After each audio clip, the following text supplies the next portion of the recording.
New ইয়র্কের বিখ্যাত Times স্কয়ারে মুসলিম সম্প্রদায় শান্তিপূর্ণভাবে তারাবির নামাজ আদায় করেছেন। পবিত্র রমজান মাস উপলক্ষে এই আয়োজন করা হয়, যেখানে বিভিন্ন জাতি ও সংস্কৃতির মুসলিমরা একত্রিত হয়ে ইবাদতে অংশ নেন। নামাজে অংশ নেয়া মুসলিমরা শান্তি, সম্প্রীতি ও সহমর্মিতার বার্তা তুলে ধরেন। তারা রমজানের তাৎপর্য এবং ধর্মীয় মূল্যবোধের গুরুত্ব সম্পর্কে আলোচনা করেন। টাইমস স্কয়ার, যা নিউ ইয়র্ক সিটির অন্যতম ব্যস্ত পর্যটন এলাকা, সেখানে তারাবির নামাজের আয়োজন বিশ্বজুড়ে আলোচিত হয়েছে। এতে মুসলিম সম্প্রদায়ের মধ্যে ভ্রাতৃত্ববোধ ও সংহতির প্রতিচ্ছবি ফুটে ওঠে।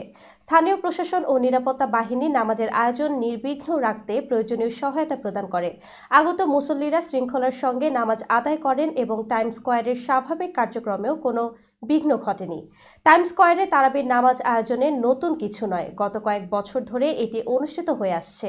এতে অংশ নেওয়া মুসলিমরা মনে করেন এই আয়োজন শুধু নামাজ আদায়ের সুযোগই নয়, বরং ইসলাম সম্পর্কে ইতিবাচক বার্তা ছড়িয়ে দেওয়ার মাধ্যমও। টাইমস স্কয়ার, নিউ ইয়র্ক থেকে রিপোর্টটি পাঠিয়েছেন জনাব তোফাদার নূর।